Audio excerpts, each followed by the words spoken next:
The spaceport on Cygna 3 was not a place of beauty.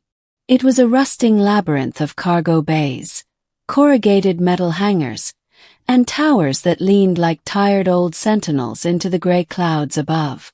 Wind carried the metallic tang of oxidized alloys, and every breath tasted faintly of fuel and grease. To most, Cygna 3 was just a refueling depot and black market bazaar. To Oren Valen it was home. Oren was an engineer, not the sort who designed grand starships or cracked the codes of exotic energy fields, but a hands-on mechanic who knew how to coax sputtering reactors back into life, how to weld hull plates where others would scrap them, and how to improvise when parts were scarce. His workshop sat at the far end of Docking Bay 47, cluttered with toolkits, broken machines, and a patched-together drone that scurried about, fetching wrenches and bolts. He lived by a simple creed: fix what's in front of you, ask no questions, and charge fair. That evening, rain drummed on the sheet metal roof as Oren worked beneath the glaring light of a suspended lamp. A bulky exo-armor frame stood before him, half disassembled, wires dangling like exposed veins.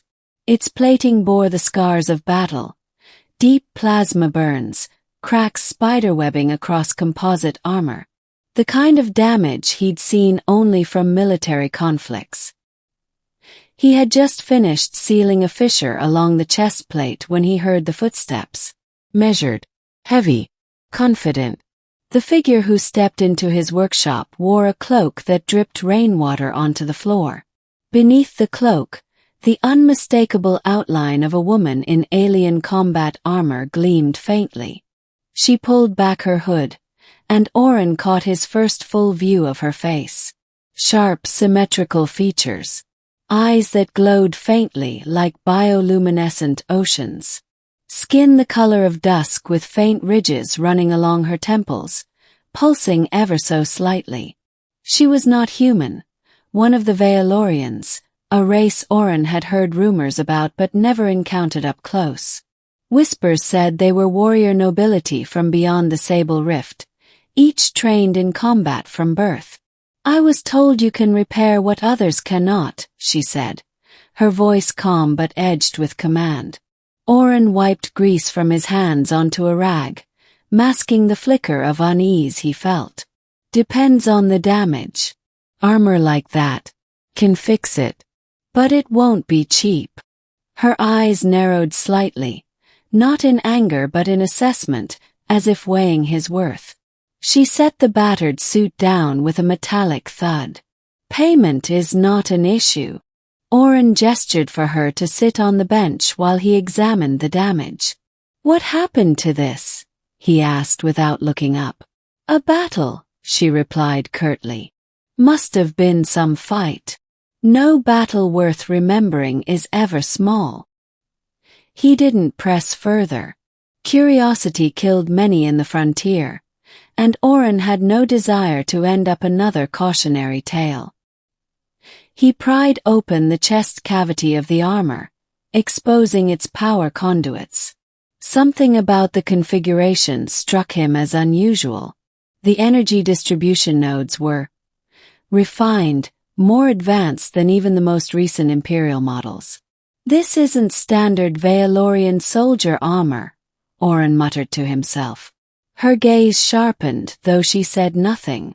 The work. Over the next few days, Oren immersed himself in the repairs. The armor wasn't just damaged, it was wounded. Every plate seemed to bear the story of desperate survival. Scorched edges where plasma rounds had barely been deflected, dents that hinted at brutal hand-to-hand combat. The alien woman, who had yet to offer her name, watched him silently, often from the corner of the workshop. She never flinched when sparks flew, never moved when the plasma torch hissed dangerously close. She carried herself with an aura that unsettled Oren, as though she were both predator and sovereign. One evening, as he calibrated the neural interface nodes, Oren found himself speaking aloud. "Whoever wore this must be important. This isn't soldier's gear. It's It's too specialized. The woman tilted her head slightly. And what do you deduce, human engineer? That this isn't just armor. It's a symbol. Rank. Authority. She allowed herself the faintest smile. Perceptive. For a mechanic. The word stung slightly, but Oren pressed on. Then why bring it here? Why not your own people? Her expression darkened. Because I cannot return to them. Not yet. Oren nodded slowly, deciding not to pry further. But in his mind, a suspicion took root. The revelation. On the fourth night, while Oren was soldering a cracked energy regulator, the woman finally spoke more openly. You repair with care, she said. Not just efficiency. Why? Machines talk in their own way, Oren replied. You listen long enough, they tell you what they need. Slapping on quick fixes just means they break again. And I don't like seeing things break twice. For the first time, her eyes softened. You see life in what others call tools. He glanced at her. And you? You see battle in what others call survival. A silence lingered. Then, as though conceding a hidden truth, she said, My name is Kilira. I am not merely a soldier.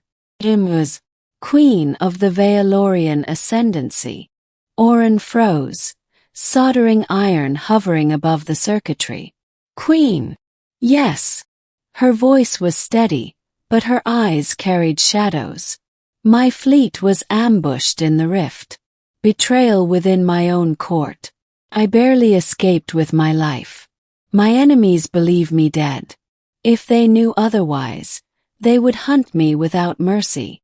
Oren set the tool down carefully. He had suspected something of the sort, but to hear it aloud felt surreal.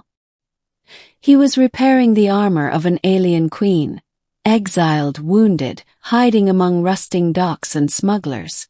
You trusted me with this, he asked quietly. Kilira regarded him. I trusted your hands first. Now perhaps I may trust your silence. Oren exhaled slowly. His workshop suddenly felt far too small for the weight of what he now knew. The threat. The repairs neared completion when the trouble began. A patrol of mercenaries arrived at Docking Bay 47, scarred men bearing insignias of the Red Fong Syndicate, a notorious band of bounty hunters. They claimed to be searching for contraband technology. Oren knew better. Word must have leaked. Someone had seen Kilira enter his shop. When the mercenaries stepped inside, Oren tried to play dumb. Just scrap repairs here. Nothing worth your time. But their leader, a brute with a cybernetic jaw, pushed past him, scanning the room. His eyes landed on the armor pieces laid out on the workbench. This isn't scrap. Kilira emerged from the shadows then, her cloak still concealing her face. But Oren saw her hand twitch subtly toward the plasma blade hidden at her side. The mercenary sneered. Hand her over. There's a bounty worth more than this rust pile you call a shop. Oren's heart pounded. He had a choice. Betray her and walk free, or stand against men who would kill him without hesitation. He surprised even himself when he said, This workshop's private. You want to search it, you'll have to go through me. The mercenary laughed. Then you die first. Before he could draw his weapon, Kilira moved. In a blur of motion, her blade ignited, and she cut through two mercenaries before they even screamed. The others fired, plasma bolts shattering walls and tools. Oren dove for cover, grabbing a welding lance and firing its focused beam into the chest of one assailant. When the smoke cleared, bodies littered the workshop. Kilira stood tall, her cloak torn, faint scorch marks on her arm. Her eyes burned like twin suns.